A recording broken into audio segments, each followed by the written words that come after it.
Hi guys, welcome back to my channel. I'm not sure what order I'm going to be uploading the videos I'm filming today, but I am sick, so I do have a bit of a hoarse voice. But I really wanted to get these videos filmed so I could kind of try and get back to a more regular uploading schedule. So please bear with me. I'll try not to make this very long. This is going to be my 1 month 1 palette update for April, I guess. I always forget how I name these, if it's about the previous month or the new palette. But in March my palette was the Mercier Artist palette. And I got this a year ago. I got it during the April VIB sale in 2015. And I was panning my Lorac Pro palette last year, so I really didn't use this a ton. I used it a handful of times when I first got it, and maybe sporadically, on days I wasn't using my Lorac Pro. I wasn't really sure how I felt about this. I kind of mentioned that in my last update on this project. Looking at the colors, I really like them, but I hadn't really had a lot of experience using the palette as a whole and kind of playing with the formula and stuff, so this is what it looks like. I didn't make any dramatic progress, and I didn't really expect to either. I didn't wear makeup every day this month, but I did use this every day that I did. And I did wear makeup, more than 50% of the time.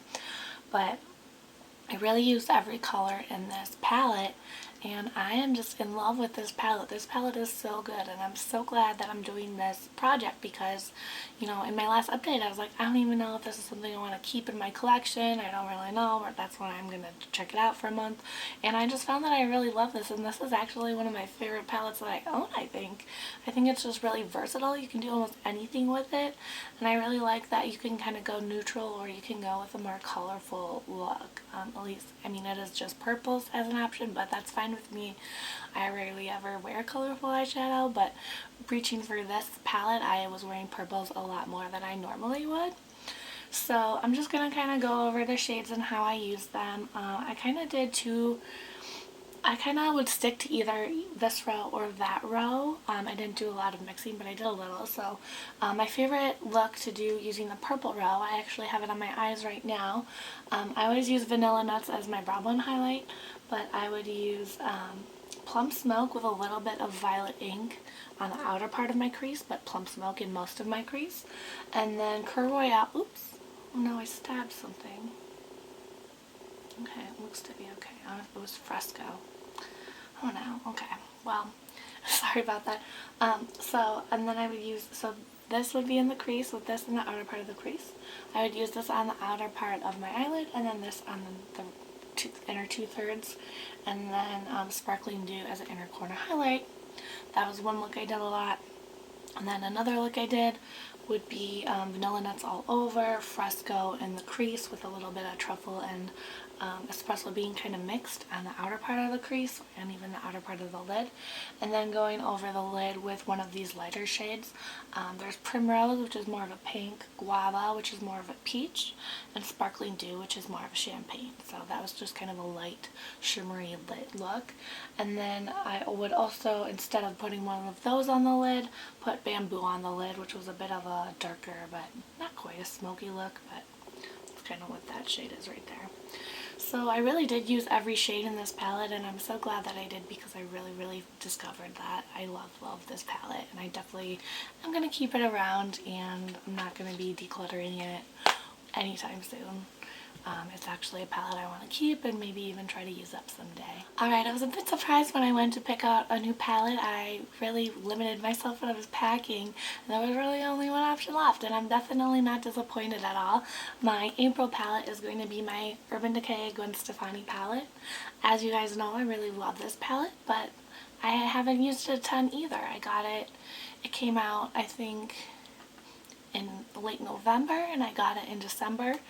And I did use it a bit, but I was still trying to use up my Lorac Pro, and I do tend to use it on any days I decide I just don't want to use my 1 month 1 palette or my Pan That palette, special occasions and stuff. So I have used it, but still, I haven't even had it that long, and then I've only used it a handful of times since I got it. So I'm really excited to kind of do the same thing I did with the Mercier palette and really give it a month's use and really kind of see how I really feel about it.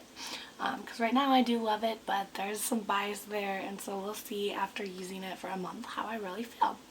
So this is what the palette looks like if you haven't seen it. It's very light, very neutral, but that's kind of what I go for on a daily basis. I also really love this Danger color. I've done a smoky eye using that, or used it also as a liner. I really, really like using it as a liner. So I plan to do that throughout this month. And then I've done a smoky eye with Punk, which is this reddish brown, and also Serious, which is this gray that has kind of a little bit of a pink shimmer in it. And as you guys know, I really hate pink, but it's really not that noticeable, and so it's definitely something that doesn't bother me. Pop right here, it's a really chunky glitter shade, but if you use glitter glue or Fix Plus or something, you can really cut back on the fallout.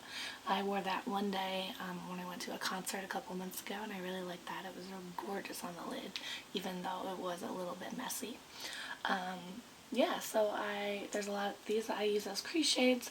These can all be lid shades. They look very similar, but when you swatch them out, there are some subtle differences.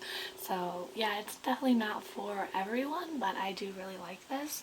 And I also really like this kind of gold shade. I'm excited to try that. I don't think I've worn it yet. The only shade in here I don't really like is Baby. No, not Baby. Harajuku. It's the pink shade. I did follow a tutorial. Gwen Stefani did a photo shoot to promote her line, and there was a tutorial using that shade on the Urban Decay YouTube page, and I did it just for fun. I knew I wouldn't really like it. I don't think I hate it as much as I thought I would, but it's definitely not something I would probably ever wear otherwise out of my house. So that's kind of my experience with this palette. I'm excited to use it some more. And then I just wanted to add in, on top of the Gwen Stefani palette, I have two shades of my Lorac Pro that I'm really close to finishing, and I just want to finish them off. So I'm going to add these two shades into this 1 month 1 palette too. It's light bronze and pewter. As you can see, I don't have a ton left of either one. I feel like I could finish both of these off if I wore them every day for like a week maybe. There's a little bit more left light bronze in here than there is pewter left, but I'm really confident that I could use these up this month.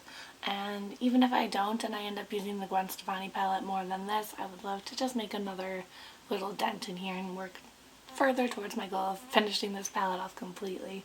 So I'm just going to throw that in there as well. So at the end of April or the beginning of May, I will let you know how it went with these two palettes, and also let you know what I'll be using in the month of May. So thank you guys so much for watching, and I will see you soon. Bye!